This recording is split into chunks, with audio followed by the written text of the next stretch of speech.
আওয়ামী লীগের যে এস্টাবলিশমেন্ট আমরা অনেক হালকা করে দেখছি, এই আওয়ামী লীগকে যদি হালকা করে দেখে। আপনার আমার একটা কথা পছন্দ হলো না, সাথে সাথে আপনি তার স্টেজ ভেঙে ফেললেন, জিনিসপত্র ভাঙচুর করলেন, হামলা করলেন, গাড়ি বহরে পাথর ছুড়লেন, তো এটা কিন্তু শোভন হলো। জামাত ইসলাম পাওয়ারের মধ্যে এবং বাইরে এবং রাজনীতির ময়দানে যেভাবে প্রভাব বিস্তার করছে এটা কোনোদিন করতে পারেনি। সাথে চর্মনাই বাংলাদেশের রাজনীতিতে একটা নেতিবাচক ক্যারেক্টার হিসেবে সবসময়, যার কাছে ধর্মকর্ম কোনো কিছু নেই, স্বার্থ। প্রথমেই শহীদুল ইসলাম বাবুল, আপনার কাছে আসতে চাই।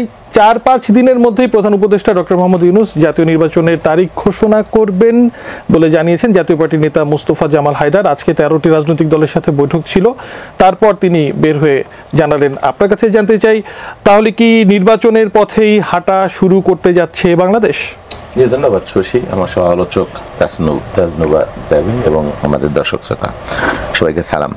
হ্যাঁ, আজকের খবরটা আমি দেখলাম, আসতে আসতে এই পথে দেখলাম যে প্রধান উপদেষ্টা 14 দলের যে বৈঠক, সেখানে তিনি বলেছেন যে এই 4-5 দিনের মধ্যেই তিনি নির্বাচনের সুনির্দিষ্ট একটা তারিখ ঘোষণা করবেন, যার জন্য সারা দেশের মানুষ একটা অধীর আগ্রহে অপেক্ষা করে আছে। আমি মনে করছি, আমি প্রতিদিনই প্রতি সপ্তাহে 4-5 দিন গ্রামে থাকি, এখনো আমি ওখান থেকে আসলাম। মানুষের মধ্যে একটাই প্রশ্ন, একটাই সন্দেহ, একটাই অবিশ্বাস সত্যিকার অর্থে, যে নির্বাচন হচ্ছে তো, হবে তো।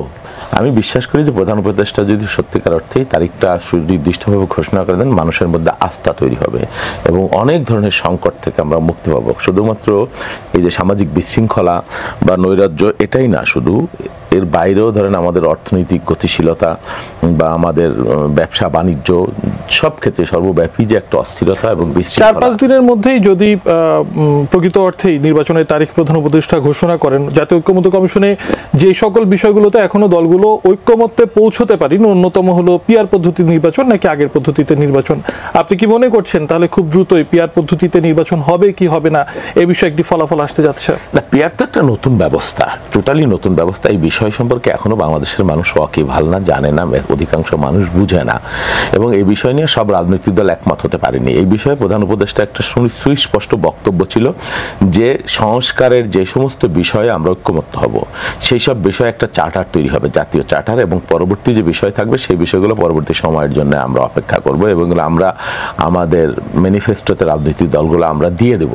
তো সেই বিষয়ে সেভাবে যদি উনি অগ্রসর হওয়ার কথা মতো, তাহলে সেটা খারাপ, কারণ পিআর কেউ কেউ চাচ্ছে, পিআরের ভালো দিক আছে, অনেক খারাপ দিকও আছে, এটা নিয়ে ডিবেট হতে পারে, অনেক লম্বা ডিবেট, কিন্তু এই মুহূর্তে তো এই বিষয় নিয়ে ঐক্যমত হয়নি, সব বিষয় নিয়ে ঐক্যমত হয়নি। তবে সবচেয়ে আশার কথা হলো কি, এইবার বাংলাদেশের জন্মের পরে আপনি দেখবেন যে যত সব গুরুত্বপূর্ণ মৌলিক সংস্কারে রাজনৈতিক দলগুলো সব একমত হয়েছে, এটা দুনিয়ার ইতিহাসে একটা বিরল ঘটনা বলে আমি মনে করছি এবং পজিটিভ। এবং দিনের পর দিন যেভাবে রাজনৈতিক দলগুলো এনগেজড হয়ে একাডেমিক ইস্যু নিয়ে আলোচনা করছেন এবং অনেক বিষয়ে সহমত হয়েছে, একমত হয়েছে বা মাঝামাঝি গিয়েছে, এই বিষয়গুলো আমাদের দেশের জন্য খুবই ইতিবাচক একটা ব্যাপার আমি মনে করছি। এবং মতবিরোধ যেগুলো এখনো আছে সেগুলো কিছু কিছু বিষয় 80% বিষয় একমত হয়ে গেছে, সংস্কারের যে বিষয়, আর মতভেদ তো থাকবেই, সব রাজনৈতিক দলের মত এক হতে পারে না, হয় না কখনো। সেই মতভেদ কোথায় কেন হচ্ছে, কিভাবে কাটাতে পারি, সেগুলো নিয়েও আলোচনা করব। তাজনুবা জাবিন, আপনার কাছে একটু আসতে চাই।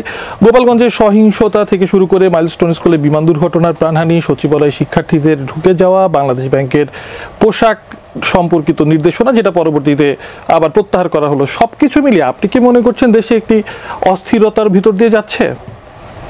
ধন্যবাদ আপনাকে, আমার সহ আলোচক এবং দর্শক যারা দেখছেন আপনাদেরকে শুভেচ্ছা। অস্থিরতা আসলে ওই অর্থে অস্থিরতা যদি সবগুলোকে সাম আপ করা যায়, আপনি দেখেন যে আমরা আইন শৃঙ্খলা বাহিনী যে তৎপর হওয়ার, যতটুকু তৎপর হওয়া উচিত ছিল, প্লাস আর্মির ম্যাজিস্ট্রেসি পাওয়ার, সব মিলায়ে আইন শৃঙ্খলার অবস্থা যা হওয়া উচিত ছিল সেটা আমরা দেখি নাই, এখনো দেখছি না। এবং আপনি গোপালগঞ্জের ঘটনাটা বলেন, সেখানে আইন শৃঙ্খলার ব্যর্থতা একদম স্পষ্ট এবং পুরো বাংলাদেশের মধ্যে যদি আপনি এই গোপালগঞ্জের ঘটনাতে ব্যর্থতা বলতে মানে কি বলতে যাচ্ছেন? কারণ হচ্ছে তাদের সামনেই কিন্তু হামলাটা হয়েছে। আমি নিজেও গোপালগঞ্জে তখন ওখানে ছিলাম এবং গোয়েন্দারা বা পুলিশ যদি আমাদেরকে গ্রিন সিগন্যাল না দিত, আমরা কিন্তু ওখানে যেতাম না। এবং তাদের বক্তব্যও কিন্তু পরবর্তীতে এটা উঠে এসেছে যে তাদের কাছে যথেষ্ট ইনফরমেশন ছিল না যে এইভাবে চারদিক থেকে মানুষ এসে গোপালগঞ্জে জড়ো হচ্ছে, একটা পূর্ব পরিকল্পনা নিচ্ছে এই সভাটাকে, যে সভাটা জুলাইয়ের শুরুতেই ঘোষণা করা হয়েছিল যেটা শিডিউল। সো এখানে আমরা কিন্তু স্পষ্ট আইন শৃঙ্খলার একটা ব্যর্থতা দেখেছি। এবং আপনি যে ঘটনাগুলো বললেন মোটা দাগে কিন্তু গত 11 মাসে অন্তর্বর্তী সরকারের যদি অন্যতম ব্যর্থতা যদি আমি বলি, এই অস্থিরতা বলেন বা যেভাবেই বলেন, সেটা কিন্তু এই আইন শৃঙ্খলার দিকে আমি 1 নম্বরে রাখবো। কারণ এই পুলিশ দ্বারাই কিন্তু জুলাই গুলি চালানো হয়েছিল। এই পুলিশই কিন্তু মানে আইন শৃঙ্খলা বাহিনী কিন্তু ছাত্র জনতার উপর হামলা করেছিল, সহিংস মানে একদম সব ধরনের অস্ত্র ব্যবহার করেছিল। সো এই বাহিনীটাকেই অর্গানাইজ করা বা এই বাহিনীটাকে আবার দেশের নিরাপত্তার কাজে ফিরিয়ে আনাটা তাদের 1 নম্বর প্রায়োরিটি হওয়া উচিত ছিল, বা একদম প্রধান কয়েকটা প্রায়োরিটির মধ্যে এটা হওয়া উচিত ছিল। সো সেটার ব্যর্থতা কিন্তু আমরা দেখছি। সরকারের যেমন একটা মূল্যায়ন করলেন, এনসিপি সম্পর্কে একটা মূল্যায়নের জাস্ট ঘটনা বলতে চাই যে দেশের রাজনীতিতে দক্ষিণপন্থী শক্তির উত্থান ঘটছে বলে অনেকে মনে করছেন, এরকম একটা আলোচনা তো চলছেই। বিএনপি মহাসচিবও সম্প্রতি সময় বলেছেন যে এই বিষয়টি স্বীকার করে নিয়েছেন। লেখক ও বুদ্ধিজীবী বদরুদ্দিন উমর তিনি বলেছেন যে 5 আগস্টের পর জামায়াতে ইসলামীর উত্থান ঘটেছে, এখন দক্ষিণপন্থীদের প্রভাব বেড়েছে, ছাত্রদের নেতৃত্বে যে পার্টি হয়েছে এনসিপি, সেই পার্টির বক্তব্যে শ্রমিক, কৃষক ও মেহনতি মানুষের কোনো কথা নাই, তারা ভাবছে ধর্মকে ব্যবহার করবে। আপনারা কি আসলেই বদরুদ্দিন উমরের এই কথার সাথে আপনি কিভাবে ব্যাখ্যা করবেন? ওনার কথার সাথে আমি একটু আংশিক একমত যে এই জুলাই গণ অভ্যুত্থানে যে ধরনের মানুষ অংশগ্রহণ করেছিল, যাদের বিনিময়ে আমরা আসলে এই ফ্যাসিস্ট মুক্ত বাংলাদেশ পেয়েছি। আপনি যদি যাত্রাবাড়িতে ধরেন, সেখানেই প্রায় 200-র মতো মানুষ শহীদ হয়েছিল। ওখানে তো কোনো ইউনিভার্সিটি নাই, কোনো ছাত্র, তাহলে একদম মেহনতি মানুষরাই কিন্তু ওখানে জীবন দিয়েছে। এবং তারা কেন জীবন দিয়েছিল? যে তাদের ভাত কাপড়ের নিশ্চয়তা হবে, জিনিসপত্রের দাম কমবে, ছাত্ররা একটা নতুন বাংলাদেশের দিকে নিয়ে যেতে পারবে। সো সেসব মানুষকে এখন পর্যন্ত মানে গত 4 মাসে আমাদের যেই আকারে একত্রিত করার কথা ছিল, আমরা হয়তো সেটা করতে পারি নাই, কিন্তু এই চেষ্টা বা এই ইচ্ছা কিন্তু আমাদের জারি আছে। আমরা আশা করি যে সব ধরনের মেহনতি মানুষদেরকে এবং সব শ্রম পেশাজীবীর মানুষকে, সব ধর্মের গোত্রের মানুষকে আমরা একত্রিত করতে পারবো, এটাতে আমরা আশাবাদী। কিন্তু ধর্ম, এনসিপি শুরু থেকেই বলছে যে এনসিপি কখনোই ধর্মভিত্তিক রাজনীতি করবে না। দেখেন, এই যে দক্ষিণপন্থা বা ডানপন্থার উত্থান বা বিভিন্ন ইসলামী গোষ্ঠীর রাজনৈতিক তৎপরতা 5ই আগস্টের পর বেড়ে যাওয়া, এই বিষয়গুলো নিয়ে আসলে আলোচনাটাকে আমি স্বাগত জানাই। অনেক ধরনের ইঙ্গিত মানে অনেক ধরনের সমীকরণ মানুষজন বের করছে, অনেক ধরনের বিচার বিশ্লেষণ করছে, কিন্তু একটা কনক্লুশনে পৌঁছায় যাওয়াটা কিন্তু ক্ষতিকর। কেন ক্ষতিকর? 5ই আগস্ট পরবর্তী যে ফ্যাসিবাদ বিরোধী যে পক্ষগুলো আছে, এই পক্ষগুলাকে বিভাজন আনার জন্য এই ধরনের বাইনারি জিনিসগুলা কিন্তু সেকুলার ভার্সেস ইসলাম, প্রগতিশীল ভার্সেস মৌলবাদ, এই ধরনের বাইনারিগুলা কিন্তু আমরা বিগত দিনে ব্যবহার হতে দেখেছি। কোন ব্র্যান্ডের রাজনীতি করতে চাই? আমরা কিন্তু বলেছি আমরা ধর্মভিত্তিক রাজনীতি করব না, একদম মানুষের কল্যাণে যে রাজনীতিটা, যে রাজনীতিতে প্রত্যেকটা মানুষের অধিকারের কথা থাকবে, আমরা মধ্যপন্থার একটা রাজনীতি করব। কিন্তু আপনি দেখেন, আপনি যদি ধর্মীয় সম্প্রীতিটা বজায় রাখতে পারে এই ব্যবস্থার রাজনীতিটা যদি আপনি করতে পারেন, তাহলে কিন্তু আপনাকে আর কোনো পক্ষ নিতে হবে না। মানে যে যার যার ধর্ম, যার যার সংস্কৃতি, সে পাশাপাশি নিরাপত্তার সাথে পালন করতে পারবে। অন্তর্ভুক্তিমূলক এবং পারস্পরিক সহাবস্থানমূলক একটি অবস্থাতে আপনারা বিশ্বাস করেন। আর আরেকটা যেটা বলছি, যে আপনি যেটা বললেন, মির্জা ফখরুল ইসলাম সাহেব যেটা বলেছেন, আপনি দেখেন একটা সময় কিন্তু ওনারাই এটাতে সবচেয়ে বেশি ভুক্তভোগী ছিল। বিএনপিকে দীর্ঘ একটা সময় এই ইসলামপন্থীদের সাথে, জামাতদের সাথে ট্যাগ করে বা তাদেরকে ওই ঘরানায় ফেলে কিন্তু মানুষের সামনে পোট্রে করতে হয়েছে। তো এখন যদি ওনারা এখন যখন একটা খুব ভালো অবস্থানে আছেন, ক্ষমতা প্রত্যাশী, এখন কিন্তু ওনাদের কাছ থেকে আমরা এটা আশা করি না। এটা হলে হবে কি, যে বাংলাদেশের যে রাজনৈতিক স্থিতিশীলতাটা ফিরে এসেছে 5ই আগস্টের পরে, সেটাতে আবার বিভাজন করার জন্য ফ্যাসিবাদরা আবার এই যে আপনার রিফাইন আওয়ামী লীগ বলেন বা যেভাবেই বলেন, তারা কিন্তু আস্তে আস্তে মাথা চাড়া দিয়ে উঠবে। সো আমাদের প্রত্যেকটা পক্ষের কিন্তু সচেতন থাকতে হবে এবং বুদ্ধিভিত্তিকভাবে এই রাজনীতিগুলোকে ট্যাকেল দিতে হবে, যাতে এই বাইনারিগুলো মাথা চাড়া দিয়ে উঠতে না পারে। অসংখ্য ধন্যবাদ। আমি আবারও ফিরবো আপনার কাছে। শহীদুল ইসলাম বাবুল, তাসনুভা জাবিন যেমনটি বলছিলেন যে একটা সময় ধর্মভিত্তিক রাজনীতিকে কেন্দ্র করে আপনারাও অনেক ধরনের যে বাইনারির কথা বলা হচ্ছে, সেই বাইনারির একটা ভিকটিম আপনারা ছিলেন। এখন আবার আপনারা ঠিক সেই একই বাইনারিতে এনসিপি-কে ফেলতে চাচ্ছেন। এটা, এই অভিযোগকে আপনি কিভাবে খণ্ডাবেন? আর মূল যে প্রশ্নটা, সেটা হলো প্রধান উপদেষ্টা প্রায়শই বলেন যে পতিত শক্তি নির্বাচন বানচালের চেষ্টা করছে। আমার প্রশ্ন হলো, এই পতিত শক্তি বলতে যারা বুঝি তারা তো পলাতক, তারা কিভাবে করছে এবং একমাত্র কি তারাই নির্বাচন বানচালের চেষ্টা করছে কিনা? না, চমৎকার কোয়েশ্চেন আপনার এটা। শোনেন, এই যে মানে দক্ষিণপন্থী রাজনীতি মহাসচিব যেটা বলেছেন, বাংলাদেশের রাজনীতিতে জামাত দীর্ঘকাল আমাদের সাথে ফ্যাসিবাদ বিরোধী লড়াইয়ে ছিল, আগেও ছিল, এটা তো অসত্য না। আমি তাসনুভা জাবিনের একটা বক্তৃতাও শুনেছিলাম কিছুদিন আগে। তাসনুভা জাবিন সেই জায়গায় আছে কিনা আমি তাও জানি না, যে গোলাম আজমকে পরাজিত করেই বাংলাদেশের জন্ম হয়েছিল। সেই মানে জামাতে ইসলাম একটা হলো ফ্যাসিবাদ বিরোধী আমাদের ঐক্য, আর এখন হলো বাংলাদেশের রাজনীতিতে দৃশ্যপট। এটা আপনি স্বীকার করেন বা না করেন, আপনি পরোক্ষভাবে জামাতে ইসলাম বাংলাদেশের প্রশাসন যন্ত্র এবং রাজনীতিতে যেভাবে প্রভাব বিস্তার করছে, বিগত বাংলাদেশের জন্মের পরে এটা করতে পারিনি, কোনোদিন করতে পারিনি। বিএনপির এখন প্রভাব নেই? না, আছে বিএনপির প্রভাব। কেন? বিএনপি রাজনৈতিক দলের প্রভাব সবসময়ই ছিল, অ্যাজ এ পলিটিক্যাল পার্টি। হাসিনার আমলেও ছিল, সেই প্রভাব আমরা বিস্তার করতে পেরেছি আমাদের সাংগঠনিক নেটওয়ার্ক, আমাদের সমর্থন, জনভিত্তি, এইগুলো নিয়ে। আমি বলছি দক্ষিণপন্থী রাজনীতির যে বিষয়টা, জামাতে ইসলাম পাওয়ারের মধ্যে এবং বাইরে এবং রাজনীতির ময়দানে যেভাবে প্রভাব বিস্তার করছে, এটা কোনোদিন করতে পারেনি। সাথে চরমোনাই বাংলাদেশের রাজনীতিতে একটা নেতিবাচক ক্যারেক্টার হিসেবে সবসময়, যার কাছে ধর্মকর্ম কোনো কিছু নেই, স্বার্থ, এবং বিগত 15 বছর তারা ফ্যাসিবাদকে একেবারে মানে ঘি ঢেলেছে ফ্যাসিবাদের শাসনে। তাদের সাথে যখন আপনার দোয়া নেওয়ার যাইতে দেখি, তখন এটা আমরা আহত হই। বাংলাদেশের মানুষ আহত। চরমোনাই, জামাতে ইসলাম, এনসিপি একটা প্রগতিশীল রাজনৈতিক দল হিসেবে থাকবে, মানুষের আকাঙ্ক্ষা নিয়ে সবসময় জনপ্রিয়তা, জনসমর্থন, পপুলিজমের পলিটিক্স সবসময় এটা কাম্য হতে পারে না বা নির্বাচনের ভিত্তি হতে পারে না। কিছু কিছু পার্থক্য ব্যত্যয় জোট হইতে পারে বা রাজনৈতিক ফ্যাসিবাদ বিরোধী ঐক্যও চলাফেরা করতে পারি, কিন্তু বর্তমানে যে বিষয়, সেই বিষয়গুলো অনেকটাই দৃশ্যমান হচ্ছে।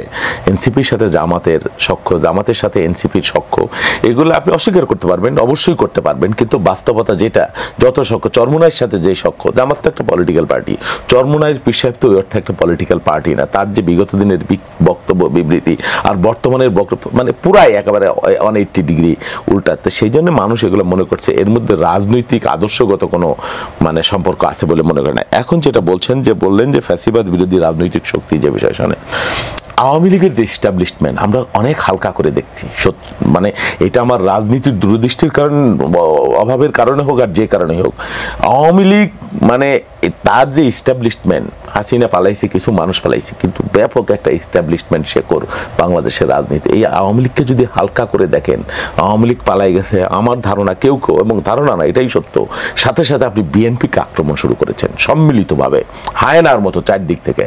আওয়ামী লীগ পলানের পর দিন থেকে এই চর্চাটা শুরু হয়ে গেছে, অথচ এটা একটা ভুল চর্চা ছিল। হ্যাঁ, আমরা ফ্যাসিবাদ বিরোধী যে শক্তি, সমস্ত শক্তির ঐক্যের প্রয়োজন ছিল। ফ্যাসিবাদকে আপনি সত্যি যদি উৎখাত করতে চান, তাও আপনি পারবেন কিনা সেটা একটা মানে গুরুতর কোশ্চেন, জটিল কোশ্চেন। কিন্তু আমরা যেভাবে বিভক্ত হয়েছি, যেই ধরনের বাক্যবান হয়েছে, হ্যাঁ আমার দিক থেকেও হয়তো হয়েছে, কিন্তু আপনাদের দিক থেকে যেই ধরনের শব্দ, কথাবার্তা, যেই ধরনের বক্তৃতা, বিবৃতি এসছে এবং যে ধরনের স্লোগান, পাল্টা স্লোগান হয়েছে, এটা খুবই দুর্ভাগ্যজনক। এবং এই সুযোগটা এই যে ফ্যাসিস্ট শক্তি, পতিত শক্তি, তারা গ্রহণ করে এখন আস্ফালন তৈরি করছে। গোপালগঞ্জে একটা ভয়ঙ্কর ঘটনা ঘটাই ফেলছে, সারা দেশে বিভিন্ন জায়গায়। এই যে বিষয়গুলো দেখেন, খুবই হাসনাত আব্দুল্লাহদের যেসব, আরো নাসিরুদ্দিন পাটোয়ারিদের যেসব বক্তব্য, যে হাসিনা পালাইছে দিল্লিতে, আরেকজন পালাইছে লন্ডনে, আপনি বলেন কিভাবে আপনি ফ্যাসিবাদ বিরোধী ঐক্য রাখবেন? নৌকা ধানের শীষ প্রথম দিন থেকে শুরু হয়ে গেছে, 2 সাপে 1 বিষ। কারো মধ্যে ধারণা তৈরি হয়েছে আওয়ামী লীগ তো নাই, শেষ, উৎখাত হয়ে গেছে, আর জীবনে ফিরবে না। আর বিএনপিরও যদি কাজ করে দিতে পারি মাশাআল্লাহ, তাহলে তো আমাদেরই যেভাবে চলছে এইভাবেই চলতে পারে। আপনি গোপালগঞ্জের ঘটনার কথা বলছেন, শুধু গোপালগঞ্জ না, সারা বাংলাদেশেই আওয়ামী লীগ মাথা, আমি এখানেই আসছিলাম, মানে সারা বাংলাদেশে আওয়ামী লীগ বিভিন্ন জায়গায় মাথা চাড়া দিয়ে উঠছে। অনেকটা গোপালগঞ্জের মতো ব্যাপক আকারে না হলেও কাছাকাছি সচিবালয়ের যে ঘটনা, তো ভয়ঙ্কর ঘটনা। হ্যাঁ, আমি আসবো সচিবালয়ে এই ধরনের ঘটনাও কেন নিয়ন্ত্রণ করা যাচ্ছে না, ব্যর্থতা কি? আমি যেটা বলতে চাচ্ছিলাম, কক্সবাজারেও তো এনসিপির কে অনেকটা কাছাকাছি একটা অভিজ্ঞতার মুখোমুখি হতে হলো। বিএনপি স্থায়ী কমিটির সদস্য সালাউদ্দিন আহমেদের বলা হচ্ছে অনুসারীরা তারা প্রতিবাদ জানালেন। এটা নিয়ে যদিও দলীয়ভাবে আপনারা বলেছেন যে এই ধরনের কর্মকাণ্ডকে উৎসাহিত করেন না। করি না, কিন্তু আপনাকে অবশ্যই করি না। আপনাকে স্থান, কাল, পাত্র, জ্ঞান, সময় আপনাকে বুঝতে হবে, জানতে হবে। বলে না যে কথার জবাব কথা দিয়েই হবে, কথা আছে তো, বলেছে আমাদের ছোট ভাইয়েরা বোনেরা। সব সময় কি তাই হয়ে যায়? একটা কথার জন্য বিশ্ব যুদ্ধ বেঁধে যায়। হাসিনা বলল রাজাকার, কি রাজাকারের বাচ্চা? আমরা কি কথার জবাব কথা দিয়ে দিয়েছি? হ্যাঁ, প্রত্যেকটা কথার সীমা পরিসীমা, কি বলে, মানে সমালোচনারও একটা সৌন্দর্য আছে, আক্রমণেরও একটা ভাষা আছে। আপনি এক জায়গায় যায়, গোপালগঞ্জে, কক্সবাজারে, আপনি যার বাড়িতে তার বাড়িতে যায়, আপনার এই আক্রমণ তো না করলেও আপনি চলতো। আপনি প্রতিদিনই বক্তৃতা দেন, কত সমালোচনা করছেন। এটা কি বুদ্ধিদীপ্ত কোনো কাজ? এটা কি সুবিবেচনা প্রসূত আলোচনা হতে পারে? সেখানে নানান ধরনের কর্মী বাহিনী, কিন্তু দলীয়ভাবে, মানে আপনি বলতে চাচ্ছেন তাহলে গোপালগঞ্জে এনসিপি নেতারা যে বক্তব্য দিয়েছেন সেটাও আসলে উচিত হয়নি? এটা উচিত হয়নি। স্থানকাল পাত্র সময় আপনাকে বিবেচনা করতে হবে, কোথায় আপনি কি বলবেন। আমি মনে করছি এটা, আমি মুজিববাদকে কোনোদিন আমরা জীবনে সমর্থন, তার বিরুদ্ধেই আমরা যুদ্ধ করেছি, লড়াই করেছি, সংগ্রাম করেছি। এটা বলেই আমরা জেল খেটেছি। আওয়ামী লীগের আমলে বলেছি, হাসিনার মুখের সামনে বলেছি, মুখের উপর বলেছি। কিন্তু আপনাকে স্থানকাল পাত্র সময়টা আপনাকে, ঠিক আছে। তাজনুবা জাবিন, আপনার কাছে যেতে চাই। বিরতিতে যাবার আগে শহীদুল ইসলাম বাবুল বলছিলেন যে স্থানকাল পাত্র বুঝে কথা বলতে হবে। স্থানকাল পাত্র বুঝে আসলেই কি রাজনৈতিক বক্তব্য দেওয়া যায় কিনা সেই পর্যালোচনা শুনবো। মূল প্রশ্নটা সেটা হলো, অনেকেই বলেন সরকারের সরাসরি পৃষ্ঠপোষকতায় এনসিপি দেশব্যাপী জুলাই পদযাত্রা করে যাচ্ছে। বিএনপি নেতারাও অনেক সময় অনেক অনুযোগ করেছেন, সরাসরি এমন কথাও বলছেন যে এনসিপি আসলে কিংস পার্টি বা সরকারি দল। এই অভিযোগকে আপনি কিভাবে দেখেন? আচ্ছা, স্থানকাল পাত্রর মধ্যে স্থান ভেদে, মানে এই গোপালগঞ্জের ইস্যুটার পরেই তো যে জায়গা ভিত্তিক এই আধিপত্যের কথাটা রাজনীতিতে আলোচনায় আসলো, তো কথার কিন্তু অনেক রকম থাকে। ভাই কিন্তু নিজেও বললো যে ওনাদের পক্ষ থেকেও কিন্তু অনেক ধরনের কথা বক্তব্য এসেছে, যেটার জন্য ওনাদের নিজ দল থেকেও শোকজ করা হয়েছে, এবং তারেক রহমান সাহেবও অনেকবার কে বলতে শুনেছি, বিভিন্ন পত্রপত্রিকায় এসেছে যে নেতাকর্মীদেরকে সংযত ভাষায় কথা বলার জন্য। সো আপনার যদি কোনো একটা কথা যেটা অন্যকে আঘাত দিয়ে হয়, সেটার জন্য আপনি দুঃখ প্রকাশ করতে পারেন বা কথাটার বিপরীতে আরেকটা কথা বলতে পারেন। এটার মানে এই না যে আমার বাড়ির উপর দিয়ে যাওয়ার সময় হচ্ছে বিশেষ সাবধানতা অবলম্বন করতে হবে, এটা আমার এরিয়া। হ্যাঁ, সালাউদ্দিন সাহেব কিন্তু নিজেই বলেছেন যে যাতে চকরিয়া এরিয়াটা পার হতে পারে, উনি ওখানে বসে এটাকে মনিটর করছেন। তো এইটা কিন্তু আবার সঠিক বার্তা। এই কথা বলেছেন যে হঠাৎ করে এমন একটা পরিস্থিতির জনরোষ যদি তৈরি হয়ে যায়, জনরোষটাকে এইটাই হচ্ছে নতুন বন্দোবস্ত, এবং এই পুরনো এই ধ্যান ধারণাটাকেই চেঞ্জ করতে হবে। আপনার আমার একটা কথা পছন্দ হলো না, সাথে সাথে আপনি তার স্টেজ ভেঙে ফেললেন, জিনিসপত্র ভাঙচুর করলেন, হামলা করলেন, গাড়ি বহরে পাথর ছুড়লেন।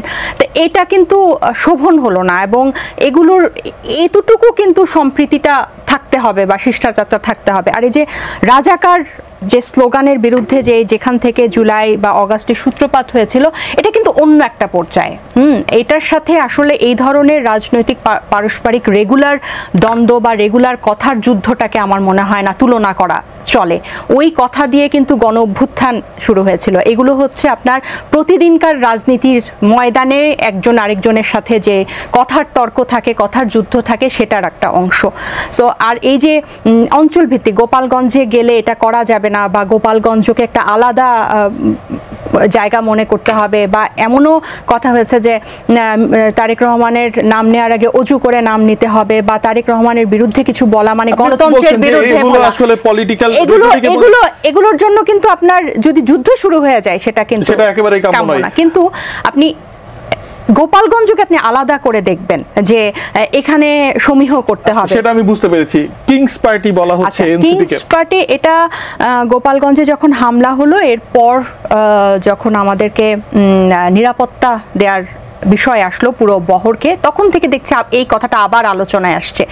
জুলাই থেকে যখন গোপালগঞ্জ গেলাম আমরা 16 তারিখ, তার আগে 15 দিন কিন্তু এই কথাটা আমি কোনোখানে দেখি নাই। এবং আমি জুলাই পদযাত্রায় যতদিন ছিলাম, যতগুলো জেলায় গিয়েছে, এরকম কোনো কিছু কিন্তু আমি কখনো দেখি নাই। বরং এই যতগুলো সমালোচনার মধ্যে, আলোচনার মধ্যে 5 আগস্ট পরবর্তী ছাত্ররা আছে, এই জুলাই পদযাত্রাটা সব দিক থেকে সবচেয়ে বেশি প্রশংসিত, গ্রহণযোগ্য এবং স্বতঃস্ফূর্ত অংশগ্রহণ এই জুলাই পদযাত্রাকে ঘিরে ছিল। কারণ আপনি দেখেন অ্যাট এ টাইম 2টা বা 3টা জেলায় যাচ্ছেন, এখানে কিন্তু রাষ্ট্রীয় পৃষ্ঠপোষকতায় কিন্তু মানুষ জড়ো করা বা এটাকে অ্যারেঞ্জ করা, এত গণজোয়ার আনা, মানে একটা আর্টিফিশিয়াল ব্যাপারে কিন্তু এটা সম্ভব না।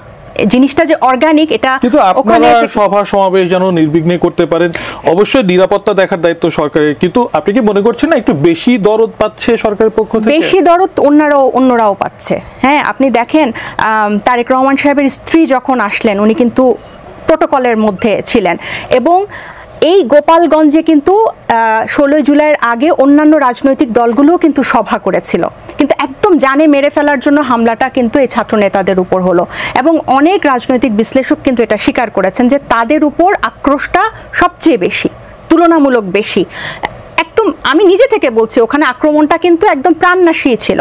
তাহলে এইরকম ক্ষেত্রে আপনার নিরাপত্তা দেওয়াটা কিন্তু একেবারে যে বেমানান বা একেবারে যে বেদরকারি সেরকম কোনো, যেহেতু আমি ওখানে উপস্থিত থেকে ঘটনার গভীরতাটা আমি নিজেই দেখেছি। আমি একটু শহীদুল ইসলাম বাবুল ভাইয়ের কাছে এই বিষয়ে জানতে চাই। বাবুল ভাই, বিএনপির পক্ষ থেকে এমনকি আমার যতদূর মনে পড়ে মির্জা ফখরুল ইসলাম আলমগীরও অনেক সময় এই ধরনের কথা বলেছেন। তাসনুমা জাবিন যেমনটি বলছেন, নিরাপত্তা তো তারা পেতেই পারেন, আর একটি উদ্ভূত পরিস্থিতির জন্য তারা বিশেষ প্রোটোকল পাচ্ছেন, সেই প্রোটোকল তো জুবাইদুর রহমানও পেয়েছেন। তাহলে কেন এনসিপি কে বলা হচ্ছে কিংস পার্টি? ওইটা বিএনপি ওইভাবে বলছে না, এটা বিভিন্ন শ্রেণী পেশার মানুষ, সাংবাদিকরাই বরং বেশি বলছে। তবে এটা কি দৃষ্টিকটু লেগেছে এই কারণে, বাংলাদেশের জন্মের পরে কোনো বিরোধী রাজনৈতিক বা সরকারি দল ছাড়া যেই ধরনের মানে আর্মি, পুলিশ, বিজিআর, সাজোয়াজান, হ্যাঁ, তারপরে ডগ স্কোয়াড, 3টা ফ্লোরে একেবারে তল্লাশি করে, অন্য কেউ থাকতে পারবে না, মনে হয়েছে যেন মার্কিন যুক্তরাষ্ট্রের প্রেসিডেন্টরা এখানে অবস্থান করতেছেন, এরকম একটা ব্যাপার যেটা চোখে লাগার মতো ব্যাপার। এটা রাজনৈতিক বক্তব্যের কারণে আমি বলছি না, এনসিপি একটা তরুণ রাজনৈতিক দল, এটা তারা ধরেন যুদ্ধ করা মানুষ, ফিল্ডের মানুষ, তাদের জন্য এই বিষয়টা যখন এরকম হয়ে যায় না, তখন দেখতে শুনতে এটা খুবই দৃষ্টিকটু লাগে। এই বিষয়টা তাদেরকে বুঝে শুনে করবার ব্যাপার ছিল। আমি যেটা বলছি যে তাজনুবা যেটা বললো যে কি কথার জবাবে কথা, দেখেন বিএনপি একটা রাজনৈতিক দল হিসেবে তাজনুবা নিজেই বলল, তারেক রহমান নিজেই বলেছেন সাবধান হন, সতর্ক হন। নাসিরুদ্দিন পাটোয়ারিরা যখন বলে জিয়াবাদ রাখবো না, আপনি চিন্তা করতে পারেন তার বয়স কি, অভিজ্ঞতা কি বিগত দিনে, এটা নিয়ে এনসিপি একদিনও তারা ভৎসনা করে নাই। আমরা দুদুভাইকে বক্তব্য দিয়েছিল, এত সিনিয়র নেতা, এত পোর খাওয়া মানুষ, বর্গতলা বলু, তাদেরকে অফিসিয়ালি গণমাধ্যমে জানায় সতর্ক করা হয়েছে। এনসিপি থেকে একটা লাগাম ধরা কখনো, বা হাসনাত আব্দুল্লাহদের বলা, এই যে স্থানকাল পাত্রের কথা কেন বললাম, ওই ভাই শুধু এনসিপিকে তারা টার্গেট তা না, আমার স্বেচ্ছাসেবক দলের সভাপতি হয়ে যে তার ভাইকে খুন করা হয়েছে রাস্তার মধ্যে প্রতিরোধ, ওখানে আমরা বক্তৃতাও দেই নেই, এরকম ঘটনা আছে। গোপালগঞ্জে আমরাও সমাবেশ করছি। আপনাকে তো কৌশলী হতে হবে, আপনি হলেনটা কি দেখেন, ভালো করতে যে আপনি খারাপ করে ফেলবেন কিনা আপনাকে তো চিন্তা করতে হবে, দূরদর্শী হতে হবে, কোথায় কোন চৈত মাসের ওয়াজ নাকি মাঘ মাসে আপনি দিবেন কিনা সেটাই সস্তে, এর ফলাফলটা কি হলো আপনি দেখেন। এত রাষ্ট্র, আপনি দেখেন, আমি শেষ করে দিই, আপনি আর্মির বিরুদ্ধে বক্তৃতা দিচ্ছেন, সে আর্মি আপনাকে কিভাবে রেস্কিউ করছে, আপনার তো কৃতজ্ঞতা বোধ থাকবার ব্যাপার আছে। কিন্তু হ্যাঁ, আমার মনে হয় সেই পর্যালোচনা দলগুলো বা তারা বক্তব্য নিয়ে যখন কথা হচ্ছে, বাবুল আমি একটু আগাতে চাই, আসলে সময় তো খুব অল্প, অনেক বিষয় নিয়ে কথা বলতে হবে। বক্তব্য নিয়ে যখন কথা হচ্ছে, ইদানিং অনেককেই, এমনকি অনেক বুদ্ধিজীবীদের কাছ থেকে আমরা শুনছি যে নির্বাচন করে কি হবে, নির্বাচন করলে শাসন কাঠামোর মধ্য থেকে একটা দল আসবে, গণঅভ্যুত্থানের ফলে মানুষের মনে যে আশার সঞ্চার হয়েছিল সেই আশা অনুযায়ী কোনো পরিবর্তন হবে না। এনসিপি নেতারাও এই ধরনের কথা তাদের পদসভাতে বলছেন, আগেও বলছেন। বিএনপি কি বলছে? না শুধু সেটা না, 5 বছর না 10 বছর ইউনূস সাহেবকে ছাড়া যাবে না, অনন্তকাল রাখতে হবে, দায়িত্বশীল এনসিপি নেতারা বলছেন। আপনি কি মনে করছেন এই যে দেখেন পরশুদিন এই সচিবালয়ের ঘটনা বললাম, এই যে বিশৃঙ্খলা, আওয়ামী লীগ তো একটা এস্টাবলিশমেন্ট, তো ইচ এন্ড এভরিহোয়ার পদে পদে তার শক্তি সামর্থ্য নেটওয়ার্ক এখানে রয়েছে। আপনি তার জন্য পথ উন্মুক্ত করে দিচ্ছেন, নিজেদের মধ্যে বিভাজন তৈরি করছেন। গোপালগঞ্জে আপনি এই ঘটনা বললেন, বক্তৃতা দিবেন, কথা বলবেন, সব ঠিক আছে। আমি এখানে যে ভাষায় কথা বলবো, আমি মঞ্চে সেই ভাষায় কথা বলতে বলি, বা আমার গ্রামে গিয়ে আমি সেইভাবে বলি, আমি সেই জন্য বলছি স্থানকাল পাত্র আছে। এর ফলে হলোটা কি? আপনি এত অর্জন, আপনি জাতির বীর সন্তান, আপনাকে আপনি ভয় পান না কোনো কিছুরে, আপনাকে যে সাজওয়াজানের ভিতরে এই দৃশ্য তো জাতি দেখেছে। জাতি কি হতাশ হয় নাই? আওয়ামী লীগ কি উল্লসিত হয় নাই? এটা কি আমাদের জন্য আনন্দের সংবাদ? আমরা যেটা বলেছি যে সবসময় রাজনীতিতে কৌশলী হবার প্রয়োজন আছে, অত্যত্ব, অহংকার, সাহস, শক্তি, বক্তৃতা দিলেই শুধু হবে না। অবশ্যই আপনারা অনেক প্রবীণ রাজনৈতিক দল যারা নতুন আছে তারা শিখবে, কারণ তারা ক্ষতিগ্রস্ত হয়ে বাংলাদেশ ক্ষতিগ্রস্ত হয়। বা অনেকেই যেটা বলছেন যে কোনো ধরনের সংস্কার ছাড়া নির্বাচন হয়ে গেলে গুণগত কোনো পরিবর্তন আসবে না। বিএনপি তো সব সময় নির্বাচনকে অগ্রাধিকার দিচ্ছে। নির্বাচনকে না, সংস্কারকে তার আগে বেশি অগ্রাধিকার দিচ্ছে। এই 22 সালে যখন এই আন্দোলন সংস্কার শুধু একটা দাবি ছিল, হ্যাঁ, আর ছাত্রদের দাবি তো ভিন্ন ছিল, তাদের বৈষম্য বিরোধী, আমরা ছিলাম এক দফায়, সেটা 16 তারিখে জুলাইয়ের এক দফা যাবে আসে। এই সার্জিস হাসনাত তারাও ওইটা অডিও আছে যে আমরা এসব এক দফাটা দায়িত্ব আমরা নিব না, আছে তো অডিও, আমি শুনেছি নিজের কানে। সেটা এক দফায় আসছে পরিবেশ সময়ের প্রেক্ষাপটে সমস্ত রাজনৈতিক দল ঐক্যবদ্ধ হওয়ার পরে। এখন নির্বাচন দেখেন, এইটা এক দফা আসবার পরে, এখন ফ্যাসিবাদের পতনের পরে আপনি নির্বাচন নিয়ে, সংস্কার নিয়ে যে খেলা শুরু হয়েছে, হ্যাঁ, এই যে বলছে না, সারজি সেদিনও বললো প্রকাশ্যে, হাসনা তো বলছে নির্বাচন আমরা যাব না সংস্কার না হলে। আচ্ছা, সংস্কারটা কি হবে আপনি বলেন? এই সংস্কারের কথা কোনো ছিল? কোন সংস্কারটা হয়নি? বাংলাদেশে যতগুলো সংস্কার আপনি বলেন, বিএনপির মতো জায়গায় থেকে তারা তো ক্ষমতায় যাবে না, তারা নিজেরাই বলছে যে বিএনপি ক্ষমতায় যাবে, সেই জন্য বিএনপি পাগল হয়ে গেছে। আপনি 2 টার্মের বেশি প্রধানমন্ত্রী হইতে পারবে না, বিএনপি মেনে নিয়েছে, নেয়নি। 70 অনুচ্ছেদ যেটা ওপেন করা হয়ে গেছে, কেয়ারটেকার সরকার কিভাবে হবে একমত আমরা হয়ে গেছি, জুডিশিয়ারি কিভাবে হবে আমরা হয়ে গেছি, দুদকের যেটা আবার হয়ে গেছে, নারী আসন অংশ হয়ে গেছে, আপার হাউস হয়ে গেছে। এখন এক পিয়ার বাইদে নিছে। এখন পিয়ার কি সংবিধানের, আপনি অভ্যুত্থানের আগে পিয়ারের কথা ছিল? আর পিয়ার হইলে এইটা যদি আপনি আলোচনা করতে চান, আলোচনা করি, অসুবিধা কি? পিয়ার যদি হয়, আপনি একেবারে সুনির্দিষ্টভাবে আওয়ামী লীগকে এখানে এস্টাবলিশ করছেন, বুঝে বা না বুঝে। কারণ হয়েছে কি, পিয়ার যদি হয়, 14 দল এখনো আছে, আওয়ামী লীগ নিষিদ্ধ হয়েছে, তারা হয় নাই। একটা দলকে আওয়ামী লীগ যদি, আপনারা বুঝতেছেন না আওয়ামী লীগের কাজকর্ম? আওয়ামী লীগের এখনো বংশ পরম্পরায় যারা আওয়ামী লীগ করে এমন 20% ভোট বাংলাদেশ আছে, 25% ভোট আছে, তারা শুধু সুযোগের অপেক্ষায় আছে। তারা সব বিরতিতে যাব, তবে তার আগে আপনাকে প্রশ্নটা করে রেখে যেতে চাই যে যেই জন্য পিয়ারের পদ্ধতির কথা বলা হচ্ছে, একক সংখ্যাগরিষ্ঠতা নিয়ে বিপুল জনসমর্থন নিয়ে একটা দল যদি আসে, তারা আরো কর্তৃত্ব পরায়ণ হয়ে যাবে কিনা, আওয়ামী লীগের মতো ফ্যাসিবাদ প্রতিষ্ঠা করবে কি? শহীদুল ইসলাম বাবুল যেমনটি বলছিলেন, সংস্কার খেলা চলছে, সব রকম সংস্কার হয়ে গেছে। প্রশ্ন তুলেছিলাম ফ্যাসিবাদী ব্যবস্থা গড়ে যাতে না ওঠে, এই জন্যই তো সংস্কার। আপনার কাছে জানতে চাই, কোন ধরনের সংস্কার নিশ্চয়তা দেয় ফ্যাসিবাদী ব্যবস্থা আবার গড়ে উঠবে না? যে কয়েকটা ব্যাপারে এখনো ঐকমত্য হয় নাই, তার মধ্যে অন্যতম হচ্ছে সাংবিধানিক প্রতিষ্ঠানগুলোতে নিয়োগে প্রধানমন্ত্রীর হস্তক্ষেপটাকে কমানো। এটা মানে 2টা 3টা, আজকে সকালে সুজনের একটা প্রোগ্রামে একজন বক্তা বলছিলেন যে 2টা বা 3টা যদি সংস্কারে একমত হয়, এটা হচ্ছে অন্যতম। কারণ নির্বাচন কমিশনটা ওনারা একদম লাস্ট মিটিংয়ে ছেড়েছেন ইসিকে, কিন্তু দুদক, পিএসসি, এরকম যে সাংবিধানিক প্রতিষ্ঠানগুলো আছে, এগুলোর নিয়োগ অবশ্যই নির্বাহী ক্ষমতাটা কমাতে হবে।